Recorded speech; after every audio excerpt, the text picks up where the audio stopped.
Vamos entonces, hermanos, a enfocarnos ahora en el estudio de la palabra del Señor. Y quiero empezar diciéndote o mencionando una gran verdad. Se ha dicho que el pecado más contagioso de todos es la amargura. Se ha dicho que el pecado más contagioso de todos es la amargura. Y tiene mucha verdad. Porque una persona que por alguna razón, algún motivo ha permitido que su corazón se llene de amargura, va a afectarle a ella y también a las personas que están a su lado. ¿Alguna vez has luchado con la amargura? ¿Alguna vez has luchado con la amargura en tu corazón? La amargura suele instalarse después de un evento doloroso, algo que te decepciona, una traición, que le roba a las personas el gozo y viven amargadas, viven estresadas, viven con esos sentimientos en su corazón. Se vuelven enojadas, malhumoradas, negativas. Pero otras veces la amargura no se expresa, es interna, está dentro de nosotros. Podemos sonreír, podemos hablar, podemos comunicarnos, pero hay amargura dentro de nuestro corazón. Esta es la buena noticia. Dios desea sanarnos de toda amargura. ¿Alguien puede decir un amén? Y Él quiere restaurar el gozo de nuestra salvación. Y vamos a verlo en la historia de hoy. Quiero invitarles a abrir sus Biblias en Hechos y vamos a leer el capítulo 8, versículos del 4 en adelante. Por favor, abra sus Biblias en Hechos capítulo 8, versículos del 4 y vamos a seguir leyendo. Yo voy a esperar unos minutitos hasta que usted lo encuentre. Si ve una persona que no tiene Biblia, por favor, compártale la Biblia. Si no tiene una Biblia, tiene el celular, no importa, lo importante es que se lea la palabra del Señor. ¿Ok? Hechos capítulo 8, versículos del 4 en adelante. ¿Estamos bien? ¿Lo tienen? Excelente. Vamos a leer entonces la palabra de nuestro Señor. Dice Hechos 8:4 de esta manera. Pero los que fueron esparcidos iban por todas partes anunciando ¿qué? El evangelio. Entonces, ¿quién? Felipe, descendiendo a la ciudad de Samaria, les predicaba ¿qué? A Cristo. Y la gente unánime escuchaba atentamente las cosas que decía Felipe, oyendo y viendo las señales que hacía. Porque de muchos que tenían espíritus inmundos salían estos dando grandes voces, y muchos paralíticos y cojos que eran. Muy bien, así que había ¿qué? Gran gozo en aquella ciudad. Pero había un hombre llamado como Simón, que antes ejercía la magia en aquella ciudad y había engañado a la gente de Samaria, haciéndose pasar por algún grande. A este oían atentamente todos, desde el más pequeño hasta el más grande, diciendo: este es el gran poder de Dios. Y le estaban atentos porque con sus artes mágicas les había engañado. ¿Por cuánto tiempo? Mucho tiempo. Pero cuando creyeron a Felipe, que anunciaba el evangelio del reino de Dios y el nombre de Jesucristo, se bautizaban hombres y mujeres. ¿Y qué dice el verso 13? También creyó Simón mismo, y habiéndose bautizado estaba siempre con Felipe, y viendo las señales y grandes milagros que hacían, estaba atónito. Cuando los apóstoles estaban en Jerusalén, oyeron que Samaria había recibido la palabra de Dios, enviaron allá a ¿quiénes? Pedro y Juan, los cuales, habiendo venido, oraron por ellos para que recibiesen el Espíritu Santo, porque aún no había descendido sobre ninguno de ellos, sino que solamente habían sido bautizados en el nombre de Jesús. Entonces les imponían las manos y recibían el Espíritu Santo. Verso 18. Cuando vio ¿quién? Otra vez, cuando vio Simón que por la imposición de las manos de los apóstoles se daba el Espíritu Santo, les ofreció dinero, diciendo: dadme también a mí este poder, para que cualquiera a quien yo impusiera las manos reciba el Espíritu Santo. Entonces Pedro le dijo: tu dinero perezca contigo, porque has pensado que el don de Dios se obtiene con dinero. No tienes tu parte ni suerte en este asunto, porque tu corazón no es recto delante de Dios. Arrepiéntete pues de esta tu maldad y ruega a Dios si quizás te sea perdonado el pensamiento de tu corazón. Porque en hiel de ¿qué? De amargura y en prisión de maldad veo que estás. Respondiendo entonces Simón dijo: rogad vosotros por mí al Señor, para que nada de esto que habéis dicho venga sobre mí. Y ellos, habiendo testificado, hablando la palabra de Dios, se volvieron a Jerusalén, y en muchas poblaciones de los samaritanos anunciaron el evangelio. Que el Señor añada bendición a su palabra. ¿De qué estamos hablando? Estamos hablando, hermanos, del libro de los Hechos, en esta serie, La Iglesia Imparable. Y dijimos el domingo pasado, hablamos acerca del crecimiento de la iglesia, y con ese crecimiento hubieron retos, y esos retos se solucionaron con un equipo de hombres llamados como diáconos, los cuales eran servidores y atendían las necesidades prácticas de la iglesia. Y dice el pasaje que crecía la palabra del Señor y el número de los discípulos se multiplicaba grandemente. Pero con este avivamiento vino la oposición, y esa oposición se tradujo en persecución. Especialmente la Biblia dice en el capítulo 6, versículo 8, de que hubo un hombre, uno de los diáconos llamado Esteban, que lo mataron. En otras palabras, es el primer mártir de la iglesia. Lo mataron por predicar el evangelio. Y esa muerte y esa persecución hizo que muchos hermanos de la iglesia fueran esparcidos. Eso usted lo puede ver en el capítulo 8, el versículo 1, donde dice: y Saulo, que luego vamos a hablar de él, consentía en su muerte, o sea, en la muerte de Esteban. En aquel día hubo una gran persecución contra la iglesia que estaba en Jerusalén. Y luego dice: y todos fueron ¿qué? Esparcidos por las tierras de Judea y de Samaria, salvo los apóstoles. O sea, los hermanos fueron esparcidos. ¿Qué dijo el Señor? ¿Qué encargo le dio el Señor a la iglesia? En Hechos 1:8, ustedes se acuerdan cuando la palabra dice: pero recibirán poder cuando haya venido sobre vosotros el Espíritu Santo, y me seréis testigos, ¿dónde? Jerusalén, en Judea, en Samaria y hasta lo último de la tierra. Jesús dijo: en estas ciudades tienen que ir y tienen que esparcir el evangelio, compartir las buenas nuevas. Pero ¿qué pasó, hermanos? La iglesia de Jerusalén estaba muy cómoda. Los hermanos y la iglesia estaban tan cómodos, y déjeme decirle que ellos no querían salir de su zona de comodidad. ¿Sabe cuánto tiempo pasó desde el capítulo 1 al capítulo 8? 7 años. 7 años en donde los hermanos no querían salir de esa comodidad. Así que el Señor permitió que la persecución. Y esa persecución logra o hace que los hermanos se esparzan por otras ciudades. Alguien dijo: si una iglesia no quiere ser iglesia Hechos 1:8, Dios va a permitir que sean iglesias 8:1. O sea, que va a ser o va a permitir que salgan, porque la intención de Dios es que llevemos su gloria, amén, que esparzamos el evangelio, que muchos más conozcan del Señor. Y eso es lo que sucedió. Y la Biblia en este relato, en el capítulo 8, nos dice que el evangelio llegó hasta Samaria, a los samaritanos. Ahora, si no entendiéramos quiénes son los samaritanos, pues seguiríamos leyendo. Pero muchos de nosotros sabemos que los samaritanos eran odiados por los judíos, porque eran mestizos, eran descendientes de los judíos que habían sido llevados cautivos por los asirios desde el reino del norte de Israel. Estos judíos se casaron con personas que no eran judías, así que se mezclaron. Esa mezcla hizo que los judíos los rechazaran, no los vieran con buena cara. Es más, un judío no podía cruzarse con un samaritano. Incluso tenían que dar así una vuelta entera para no cruzar por Samaria. No los querían ver, como decimos, ni en pintura. No los soportaban. Pero Jesús dijo: vayan a Samaria, a Jerusalén, a Judea, a Samaria, y ¿hasta dónde?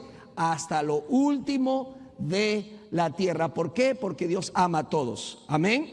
Y Él quiere que todos le glorifiquen, todas las naciones le glorifiquen. Bueno, una de estas personas fue Felipe, que salió. Felipe era otro diácono. Me llama poderosamente la atención el protagonismo de estos hombres de Dios, estos hombres llamados diáconos. Tenemos Esteban y ahora tenemos el gran evangelista Felipe. Y Felipe fue a Samaria. ¿Y saben qué cosa hizo ahí? Empezó a predicar el evangelio. Eso es lo que hizo Felipe. Mira conmigo el versículo 4 otra vez.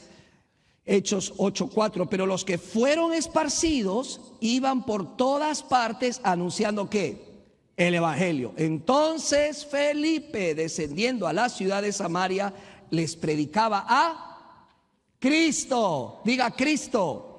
Les predicaba a Cristo. Esa era la predicación de este diácono Felipe. Hermanos, tenemos que predicar el evangelio. El evangelio es Cristo.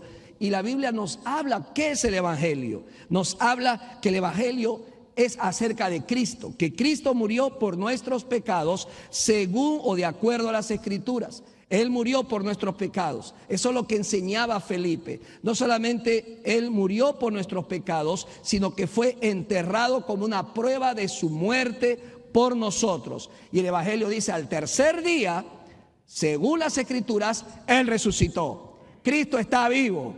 Y es lo que él decía. Felipe predicaba el evangelio de Jesucristo. No paraba de hacerlo. Y dice la palabra del Señor que muchos creyeron y fueron bautizados. Muchos recibieron ese evangelio, creyeron y dice inmediatamente fueron bautizados. Fueron muchos samaritanos bautizados. Dejaron sus prácticas paganas y fueron bautizados. Gloria sea a nuestro Dios. Pero ahí donde empieza esta historia de este personaje llamado Simón. Hermanos, está dentro de lo que estamos predicando. Esta historia es una historia impresionante. Y mientras que yo preparaba este mensaje, pensaba que quizás alguna persona que está aquí necesita recibir este mensaje. De repente se siente identificado. De repente está lidiando con la amargura en su corazón por una traición. Está lidiando con la amargura en su corazón porque algo no salió bien. Algún proyecto se canceló. Algún negocio se frustró porque quizás hubo una traición. Yo no sé. Solo Dios sabe quién está aquí permitiendo en su corazón esa amargura. Pero quiero decirle en el nombre de Jesucristo, la amargura solamente te afecta a ti. Por eso hoy mi anhelo a través de esta historia es que tú recibas la sanidad de tu corazón. Por eso titulé este mensaje así, de la amargura a la cura. ¿Alguien puede repetirlo? 2, 3. A la cura, de la amargura a la cura, porque si hay alguien que puede sanar nuestro corazón, es nuestro Dios. Él es todopoderoso, Él es Yatros, esa palabra hermosa. Él es médico de médicos y Él sabe cómo trabajar con un corazón con amargura dentro de él. Y ese es el caso de Simón. Simón, un hombre que anteriormente practicaba la hechicería. Por supuesto, él engañaba porque las personas pensaban que el poder que tenía era el poder de Dios, pero no era el poder de Dios que hacía lo que hacía, era el poder de Satanás. Satanás le daba ese poder y el reino demoníaco. Simón no era un mago simplemente que hacía magia con sus manos, no, era mucho más que eso. Hacía prácticas demoníacas, falsificando el poder de Dios, y toda la gente lo tenía en gran estima, se sorprendían de él, se admiraban de lo que él hacía. Pero la historia bíblica dice que también él escuchó el evangelio. Dice el versículo 13, también creyó Simón. La palabra creer es la palabra pisteo, que se usa para creer para salvación, esa fe para salvación. Y dice, y él creyó, Simón, él creyó él mismo, y habiéndose, ¿qué dice? Bautizado. Creyó, ¿y qué más pasó? Se bautizó. El mago creyó y el mago se bautizó. Hermanos, no hay nada imposible para Dios. Dios puede trabajar en un corazón duro. Los que somos nosotros la piedra de tropiezo cuando no creemos que Dios puede cambiar un corazón. dudamos del poder de Dios. Déjeme decirle algo, si Dios cambió tu vida, Él puede cambiar la vida de otras personas. ¿Cuántos dicen amén? El poder de Dios es imparable. Y dice que este hombre creyó y este hombre se bautizó. Pero ¿qué dice la historia? Al ver lo que estaba pasando, él ofreció dinero. ¿Qué estaba pasando? Versículo 14 nos dice que se enteraron en Jerusalén de lo que estaba pasando en Samaria, y habiendo recibido la palabra de Dios, muchos estaban creyendo y bautizando. Entonces se envió a Pedro y a Juan. Pedro y Juan llegaron a ese lugar y ellos constataron de lo que estaba pasando, y dice la palabra del Señor que les impusieron las manos y recibieron el Espíritu Santo. Estas son cosas que pasaron únicamente al principio del nacimiento de la historia, del nacimiento de la iglesia. ¿Por qué hicieron eso? Para asegurar la continuidad entre la iglesia de Jerusalén y la nueva iglesia en Samaria, y evitar la división, para que todo esté parejo. Así que estos apóstoles llegaron y pusieron las manos y recibieron el Espíritu Santo. Ahora, la Biblia no nos describe qué pasó, qué situaciones, qué manifestaciones sucedieron, pero lo que sí sabemos es que cautivó a Simón. Simón quedó perplejo. Simón dijo: wow, ¿qué está pasando aquí? Entonces la palabra de Dios nos habla de lo que él pretendió hacer. Simón básicamente, dice el versículo 18, cuando vio Simón que por la imposición de las manos de los apóstoles se daba el Espíritu Santo, ¿qué ofreció Simón? Ofreció dinero. Ahora, el original tiene que ver con el tema de que lo que estaba ofreciendo es cash. Él estaba ofreciendo una gran cantidad de dinero. ¿De dónde vino ese dinero? De todas las cosas que él hizo, de todo el engaño, de toda la magia que hacía. El punto es que tenía dinero para poder supuestamente comprar ese poder. Recuérdate que la Biblia habla y Jesús dijo que recibirán, ¿qué cosa? Poder cuando haya venido sobre vosotros el Espíritu Santo. Y eso es lo que quería hacer Simón, comprar ese poder. Pero ¿qué motivaciones tenía? Motivaciones impuras, motivaciones egoístas. Él no quería ese poder para beneficiar a otros. Él quería ese poder para levantar su prestigio. Eran un deseo egoísta en su corazón, básicamente egoísta en su corazón. ¿Sabes que este acto de compra, este pecado de comprar o vender oficios o privilegios de la iglesia tiene un nombre? Se llama simonía. El acto de querer comprar o vender oficios o privilegios de la iglesia. ¿Ok? Esto es lo que quiso hacer Simón. ¿Qué sucedió luego? Pedro discierne lo que está pasando con Simón. ¿Quién le dio esa comprensión? El Espíritu Santo. Él discierne, Pedro, las motivaciones y lo que estaba en ese corazón. Y una cosa más, mira el versículo 23, lo que dice la palabra del Señor. Dice la palabra del Señor, vamos a leer desde el versículo 20. Entonces Pedro le dijo: tu dinero perezca contigo, porque has pensado que el don de Dios se obtiene con dinero. No tienes tu parte ni suerte en este asunto, porque tu corazón no es recto delante de Dios. Arrepiéntete pues de esta tu maldad y ruega a Dios, si quizás te sea perdonado el pensamiento de tu corazón, porque en hiel de, ¿qué dice? De amargura, en hiel de amargura y en prisión de maldad veo que estás. Hermanos, la palabra amargura, el original de la palabra amargura significa veneno. El corazón de Simón estaba envenenado por la amargura. Tenía esa amargura en su corazón y su corazón estaba haciendo estragos en su vida y en sus decisiones. Yo no sé cuántos de ustedes han comido una fruta que parece dulce pero termina siendo agria. No sé si se recuerda, yo me recuerdo de la toronja. ¿Alguien ha comido toronja? La toronja te engaña. Parece dulce, pero dentro hay amargor. Hay personas, hermanos, que son muy dulces, ¿sí? Ya está mirando usted a alguien, qué lindo, qué bueno, ¿verdad? Hay personas que son medias dulces, ¿verdad? Y hay personas que son agrias.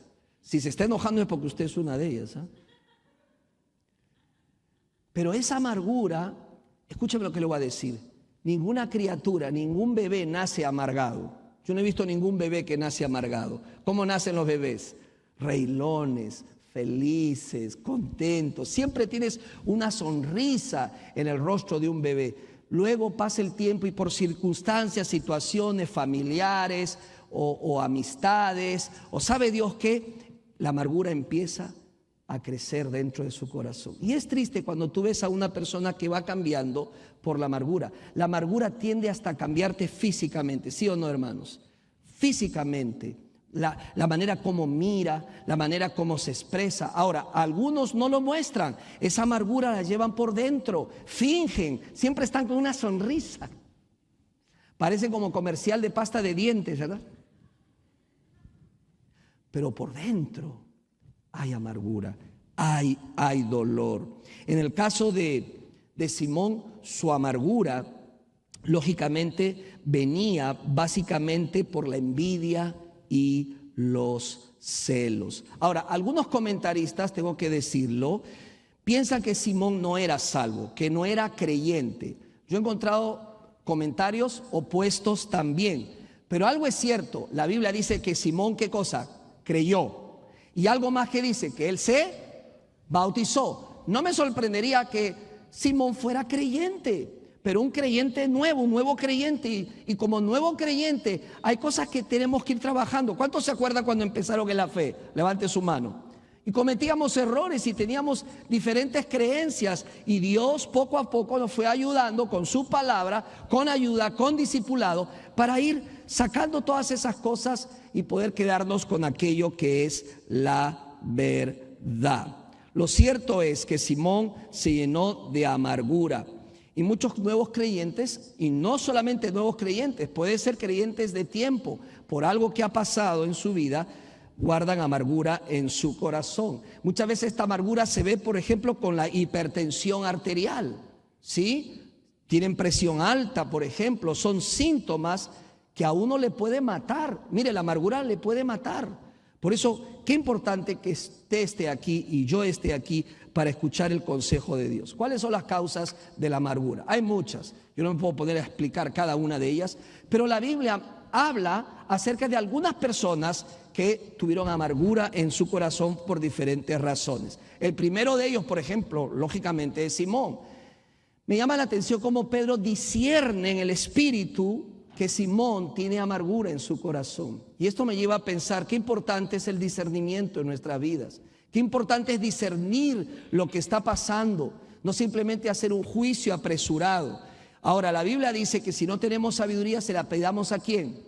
Si la pidamos a nuestro Dios, porque podemos cometer errores, pero tuvo discernimiento y pudo detectar que había en ese corazón que aparentemente estaba feliz, que aparentemente estaba todo bien, había raíz de amargura. Así que aquí tenemos la primera causa común de la amargura.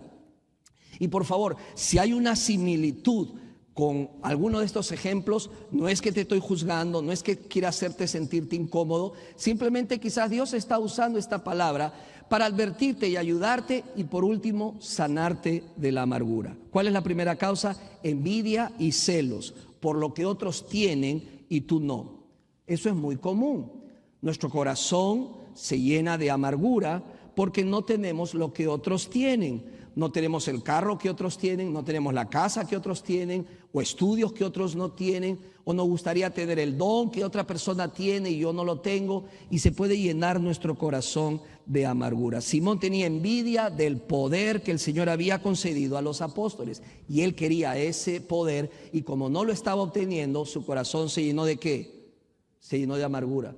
Hermanos, así pasa muchas veces. Tenemos celos de un hermano, de una hermana, de un pariente, de alguien que empezó algo y tú dices, ¿cómo pudo él y yo no? Yo estoy aquí tanto tiempo, yo he luchado y ¿por qué yo no tengo lo que esa persona tiene? Y poco a poco vas abriendo la puerta de tu corazón a la amargura. A la amargura, es esa actitud que Pedro detectó, reconoció en Simón. Muchas veces dice, ¿por qué él y no yo? Ese es el tipo de amargura. ¿Por qué él? ¿Por qué a él le va bien y a mí no? ¿Por qué él tiene esos hijos y yo no tengo esos hijos? ¿Por qué ella tiene ese esposo y yo no tengo ese esposo? ¿Verdad? Se ríen algunos. Pero así pasa, nos comparamos, las comparaciones son terribles y nos puede llevar a la amargura. Tú eres lo que eres por la gracia de Dios y tienes lo que tienes por la gracia de Dios. No mires a la acera del frente, no mires el pasto del vecino. Gózate del Señor por lo que Dios te ha dado. Alaba a Dios. No hay algo más lindo para Dios que un hijo agradecido. Porque si eres fiel en lo poco, el Señor te va a dar más. Dios no bendice la envidia ni los celos. La palabra de Dios dice en Hechos 1:8, recibirán poder cuando haya venido sobre vosotros el Espíritu Santo de Dios. Otra causa común de la envidia, ¿sabes cuál es? Las decepciones de la vida. Las decepciones de la vida. Hay algo que te decepciona. La decepción sucede, pasa. Esperabas algo de alguien y eso no pasó y te decepciona. Esperabas algo de tu trabajo, esperabas un aumento y se lo dieron a la persona de al lado y a ti no. Te decepcionas. La decepción muchas veces, mire, déjeme decir algo, tú no puedes impedir decepcionarte en la vida. Eso no lo podemos controlar. Las decepciones no las podemos controlar. Yo me he decepcionado muchas veces. ¿Hay alguien que se ha decepcionado aquí alguna vez? Y ha dicho, ¿hay alguien? Yo soy el primero que levantó la mano. De eso tú no tienes control. Tú no tienes control de lo que hacen las personas o lo que puedan hacer. No controlamos eso. Déjame decirte de qué tienes control, de la manera como tú respondes a la decepción. De eso tienes control y de eso eres responsable. Hay gente por la vida que se victimiza y dice, yo soy así porque mi mamá, yo soy así porque mi papá, yo soy así porque mi amigo, yo soy así porque mi novia me dejó, yo soy así porque mi esposo o mi esposa. Y se victimizan. Es verdad, hay cosas que nos sorprenden y puede pasar que te decepciones. ¿Cómo puede ser que esta persona haga eso? Si yo soy su amigo, si yo soy su esposo, si yo soy su esposa, te decepciona. De eso no tienes control. ¿Qué puedes controlar? ¿Cómo tú vas a responder? Mire, déjeme decirle algo, escuche con atención. Hay dos maneras de responder frente a las decepciones de la vida. Dos y solo dos que yo conozca. Uno es maduras. La otra, te amargas. La otra, simplemente te vuelves más amargado. Hay mucha gente que camina en esta vida súper amargada. ¿Por qué? Porque respondió con amargura, porque respondió de esa manera. Al contrario, cuando hayan decepciones en la vida, tienes que usarlo como una manera de crecer, una manera de madurar. Sé más maduro frente a las situaciones de la vida. Si eres hijo de Dios, todas las cosas que te sucedan ayudan a bien, a los que amamos a Dios. ¿Alguien puede decir un amén más fuerte? Gloria a Dios. La Biblia da ejemplos. Ana luchó con amargura cuando no podía concebir. Y decía, ¿por qué? Y dice la Biblia en 1 Samuel capítulo 1 versículo 10. Ella con amargura de alma oró a Jehová y lloró abundantemente. Las decepciones de la vida. Otra causa, la traición y el rechazo por parte de otras personas. La traición. Mire, si hay algo que es, diríamos, más difícil de superar, es la traición. Traición de un cónyuge, traición de un amigo, traición de un hermano, traición de un compañero. Eventualmente va a pasar, o también que tú o yo podamos traicionar a alguien. Eso puede ser una razón de amargura. Esaú enfrentó la amargura cuando su hermano Jacob tomó la bendición que se suponía que era para él. ¿Usted se acuerda? Dice la Biblia en Génesis 27:34. Cuando Esaú oyó las palabras de su padre, clamó con una muy grande y muy amarga exclamación y le dijo, bendíceme también a mí, Padre mío, lleno de amargura.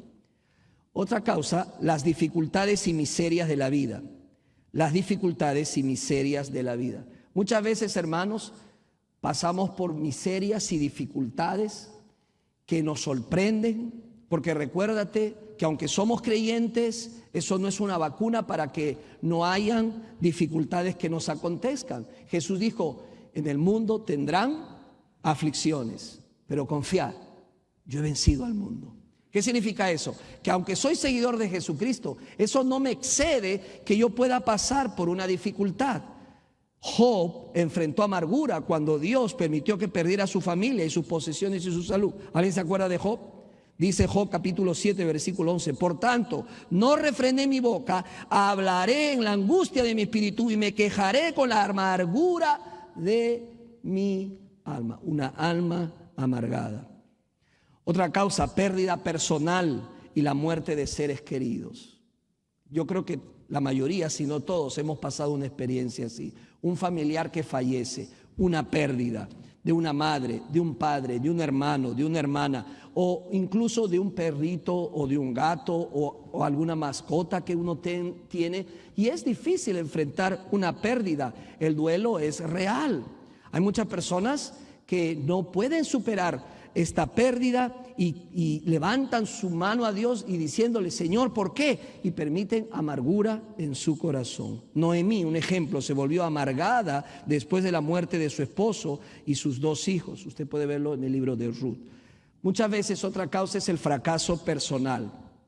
Fracasos. No pudo salir lo que yo esperaba. Un negocio, una propuesta, un emprendimiento, un matrimonio. Fracaso personal. Pedro sintió amargura mientras lloraba por haber negado a Jesús. Un fracaso total. Pedro, el que comió con Jesús, caminó con Jesús, siguió a Jesús, vio sus milagros, vio el poder de Dios, le dijo, Señor, hasta la muerte te seguiré. Y en el momento más difícil, Pedro negó a Jesús. Dice Lucas 22, 62. Y Pedro, saliendo fuera, lloró amargamente. Puede ser el fracaso personal una razón también de la amargura en nuestro corazón. Ahora, ¿cómo lidiar con la amargura? Escúcheme, no quiero minimizar las causas por la cual tú sientes amargura en tu corazón. No lo quiero hacer. Hay mucha maldad en este mundo y a veces entre nosotros los seres humanos cometemos errores y nos dañamos y ponemos esa carga en el corazón de otra persona. Pero quiero decirte algo y quiero que me prestes atención. La amargura afecta a todos los que te rodean. Mire lo que le voy a decir. Una esposa amargada amarga a sus hijos, amarga su casa, amarga a sus generaciones. Un esposo amargado amarga a sus hijos, amarga a sus generaciones.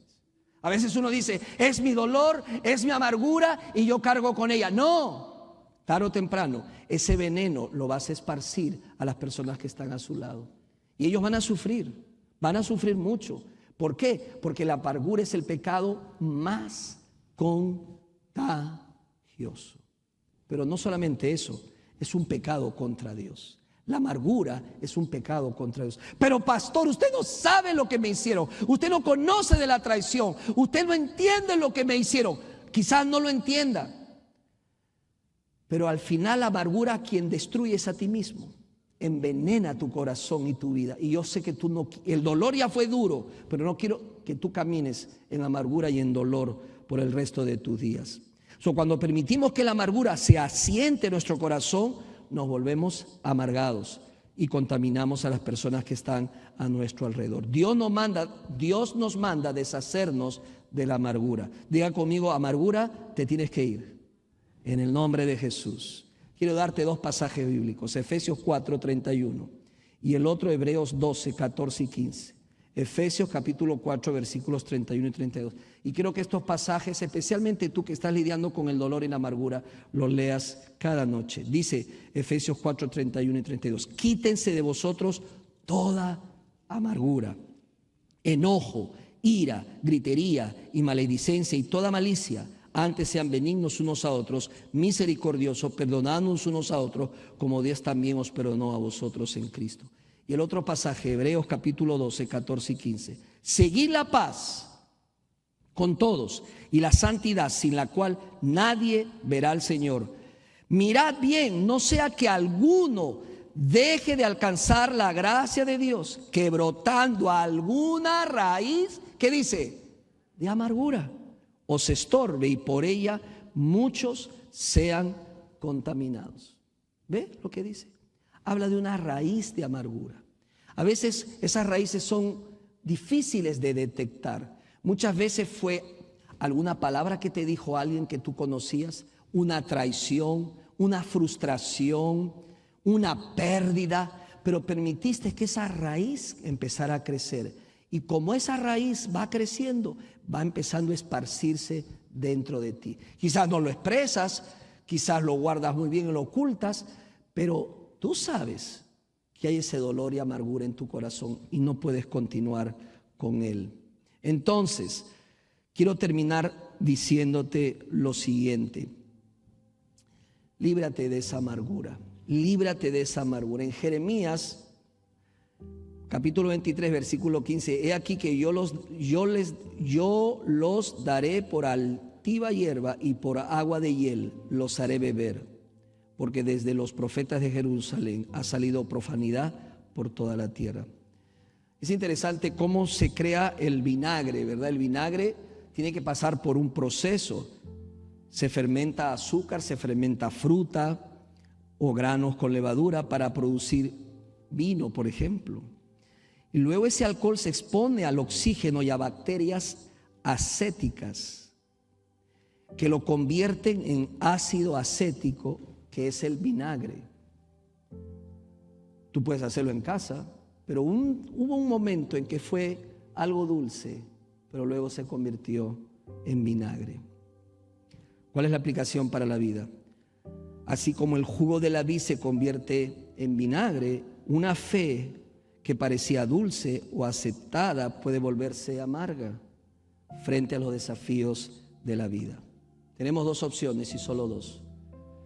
O maduramos, crecemos, ok, me pasó, ok, sucedió, ok, no me gusta, ok, pero estuvo, Dios lo permitió, tengo que crecer, tengo que ser mejor, tengo que madurar. O te amargas y vives amargada, vives amargado y contaminas y dañas a las personas que están a tu lado. Dios quiere sanarnos de toda amargura. ¿Cuántos dicen amén? Deshacerte de la amargura casi siempre involucra perdón. En serio, piénsalo. Casi siempre involucra que tienes que perdonar a alguien, ya sea hacia otra persona o hacia ti mismo. Debemos orar para que Dios remueva cualquier amargura, orar. Y es curioso, Simón en el versículo 24 es exactamente lo que él pide. Mira el versículo 24. Respondiendo entonces Simón dijo: rogad vosotros por mí al Señor, para que nada de esto que habéis dicho venga sobre mí. Debemos orar para que Dios remueva cualquier raíz de amargura. Y eso es lo que vamos a hacer ahora. Así que yo te invito a cerrar tus ojos, inclinar tu cabeza. Y yo te voy a pedir un favor. Esto no es un espectáculo. Yo no quiero que nadie levante su cabeza, por favor. Que oren por sí mismos. Pero si tú dices: pastor, ore por mí. Ore por mí. Yo necesito esa oración. Quiero pedirte un favor. Levanta tu mano y bájala. Y será suficiente para mí. Amén. Estoy viendo su mano levantada. Estoy viendo su mano. Estoy viendo tu mano. Amén. Amén. Amén. ¿Alguien más? ¿Alguien más? Estoy viendo tu mano levantada. Estoy viendo su mano levantada. Amén. Estoy viendo su mano levantada. Amén. ¿Alguien más? ¿Alguien más? Amén. Por favor, inclina tu cabeza, cierra tus ojos y vamos a orar. Señor, venimos ante ti con un corazón rendido delante de ti, muchas veces cargado. Señor, hoy es un día para reconocer que hay heridas, decepciones, dolores que han echado raíces de amargura en mi interior. Díceselo, hermano, hermana. Clama, dile: te pido en el nombre de Jesús que arranques toda raíz de resentimiento, enojo, tristeza profunda que me impide vivir en la libertad de tu gracia. Por favor, dilo: renuncio a guardar rencor, decido perdonar aunque me cueste. Haz tú en mí lo que yo no puedo hacer por mí mismo o mí misma. Señor, llena mi alma con tu paz, restaura mi gozo y hazme libre para amar como tú amas. Sana mi corazón, Señor, y hazlo de nuevo. Gracias, Señor, por estas manos levantadas, sinceras, que tu palabra, Señor, ha llegado hasta sus vidas. Y sé, Señor, que si pedimos lo que hemos pedido y si han pedido lo que han pedido, tú estás obrando en este momento, trabajando en ese corazón, sanando esas heridas abiertas y restaurando. Por eso, Señor, hoy te damos a ti toda la gloria, todo el honor y todo el crédito, porque tú eres el médico de médicos. A ti sea toda la gloria. En Cristo Jesús oramos así. Y los hijos de Dios decimos: amén.